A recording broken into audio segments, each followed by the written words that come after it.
Hello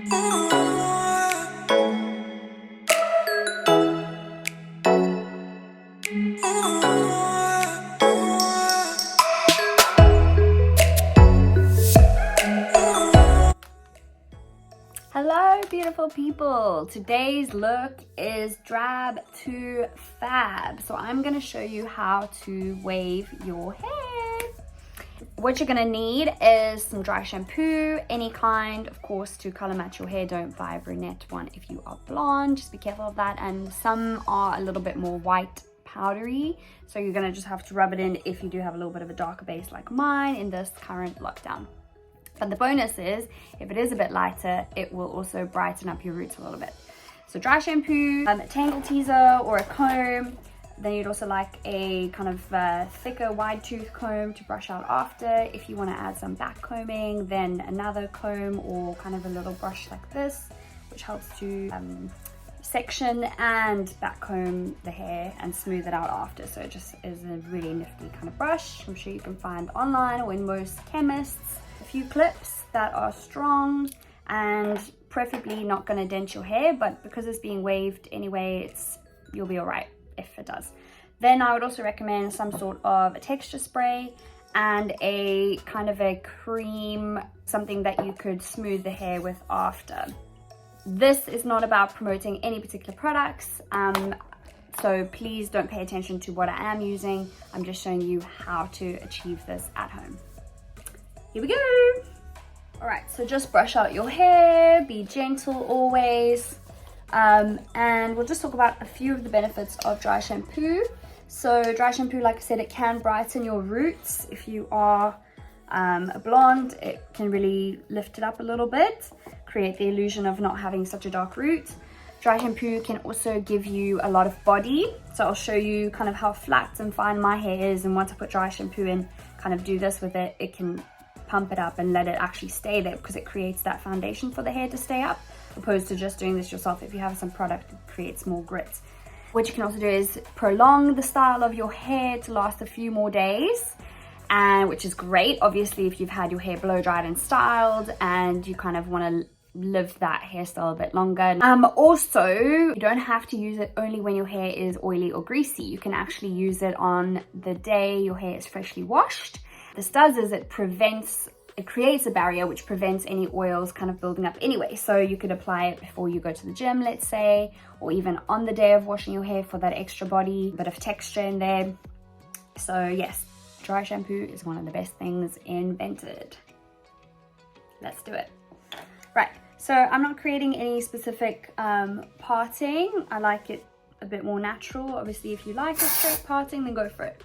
So you see there, some of them are a bit more white, which is obviously like you don't want to walk around with white hair. So if that happens, you just keep rubbing it in until it goes away or it like blends a bit more. So you can use your fingers. You can use a brush too, but you see your fingers do suffice, and then just keep going. I'll apply first and then I'll brush it out anyway. So you lift some sections up. It's actually in this light, it's picking up way more, but I promise you don't have to be afraid of it looking so white. You kind of just want to target different areas, but do remember your hairline, because this is where it gets a little bit more greasy quicker, just because we tend to touch it more and it's exposed to more areas like your pillow and just the air, pollution in the air, dirt in the air, sand, wind. So I also like to lift up and get underneath, because also kind of if you shower or if you do sport, that's also a part where it's going to really pick up. Then I also like to pick up the crown area, because that's also where you're going to want a bit of more body. So yeah, I would kind of pick it up like that, pick it up like that, pick it up like that, and then rub it in. Can you see the difference already?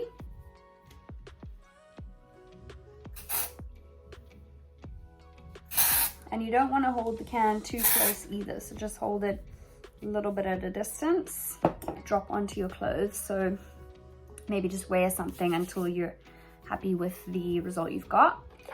and keep a little towel close by so you can wipe your hands as well. So there we go. So yeah, you kind of massage it into the roots, rub it in, looking much more fresh. Right, so now to wave, I've popped my tongue onto 180 degrees because that is the best for hold and last. Obviously a lot of devices can go hotter, but if it's too hot it can tend to drop out. For some reason 180 is just the best, so I definitely recommend that. The hair is setting from hot to cold, wet to dry. So if your hair is still damp, let's say this isn't day 2 or 3 of trying to style your hair, it could be on the day you've washed your hair. If your hair is still damp, then your shape, your curl wave is also going to drop out because it's not going to set. So you're just going to section, grab, direct it away from your face, and also don't pull it too close together on the tongue. Kind of stretch it out like that, and that helps you to create more of an elongated, loose wave. And then you can always pull on the ends as well, just to give it a bit more of that straighter ends effect. Depending on your preference, you might want to go more of a tight wave or curl on day 1 to just prolong it and make your style last a bit longer. Otherwise you can make it super loose from day 1. I like to keep my tongue open. I just find it comfortable and easy, and sometimes if you're going to play with the clamp, it can also create a dent in your hair. So in the front you want to keep it away from the face, but then as you progress, you're going to kind of change directions, alternate directions, to give it a bit more of a natural effect. And hold the ends out. You see my fingers are not touching the tongue, so don't be afraid of burning yourself. You can always buy a glove if you like. Some tongs or straighteners do already come with a glove. This one doesn't, but you'll be, yeah, just be careful and don't be too afraid of trying to burn yourself, because then I think you tend to almost be too careful and end up burning yourself that way. Okay, so I also like to take kind of imperfect sections, which also keeps it a bit more natural, creates kind of bigger and smaller waves as well, which also adds to that very natural effect. You just hold it for a few seconds, let it set, but then you stretch down. So here, because this is inside, whoopsie daisy, because this is inside, I will wave forwards here. Can you see how I've changed the direction? You kind of go 1, 2, 3, 4, 5, 6, 7, 8, 9, 10, 1, 2, 3, 4, 5, 6, 7, 8, 9, 10, and stretch. You can, of course, use straighteners. I just prefer tongs. If you have super curly hair, the straighteners will help you to smooth it and wave it at the same time. But this is my go-to. For some reason, I also just find that the wave or the curl lasts longer if I've tonged it than if I've used the straightener.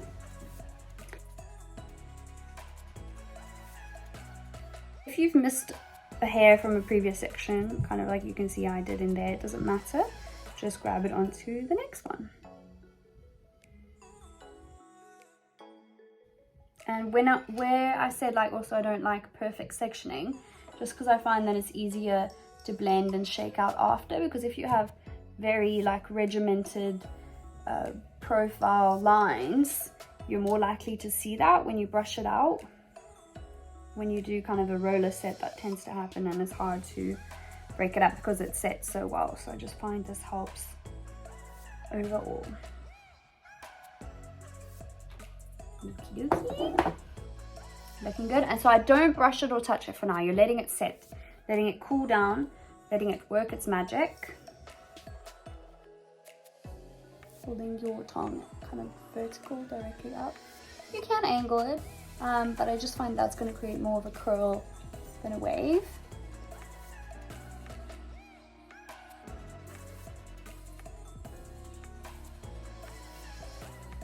You also want to make sure you clean your tongue or your straightener as well, because sometimes product gets stuck on there, residue, and that's what can be burning when you hear that like sizzle noise. This side I also have less hair, so that's why I've taken this side into kind of 3 sections, and this side I'm only taking 2. And the back obviously sometimes can be a little tricky as well. So you might get someone to help you, or maybe just have a double mirror.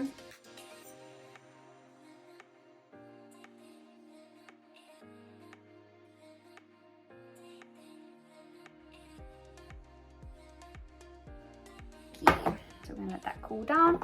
Now we're gonna go for some of that texture spray. Be careful of your eyes. I like to twist the front away as well and kind of hold it like that, which helps to set it. Just kind of gives you that swooped effect.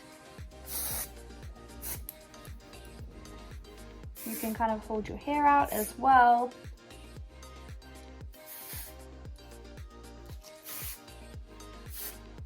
Another trick is holding the root and actually holding it there while you spray it.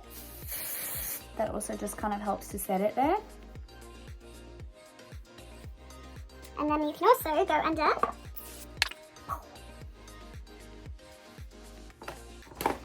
Feeling good.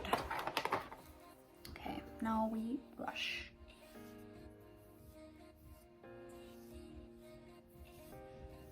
Don't be afraid of getting your fingers in there. Kind of want to separate them as much as possible for that more natural effect as well. See the difference to not brushing it and brushing it out.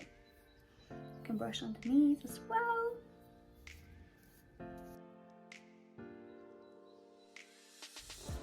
This is where you can grab a serum or kind of a smoothing cream if you have any flyaways. Serum's too heavy for my hair personally, but I know a lot of thicker hair, frizzy hair needs it. So I've gone in with kind of like this, it's a Shine, Epic Shine and Color Lock. It's kind of just like a cream, not as heavy as a cream, not as heavy as a gel.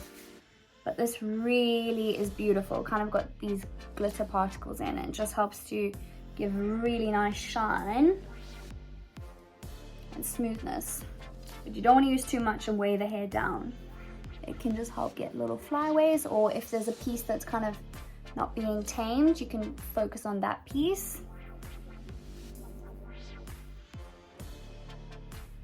And I have a side part, so I think it's quite pretty sometimes as well to kind of do this, which gives you almost a bit more of that vintage glam wave. Or you could just tuck in one little piece, give it a bit more natural, pretty soft feel. What do you think? I love it. Let's see how the back looks.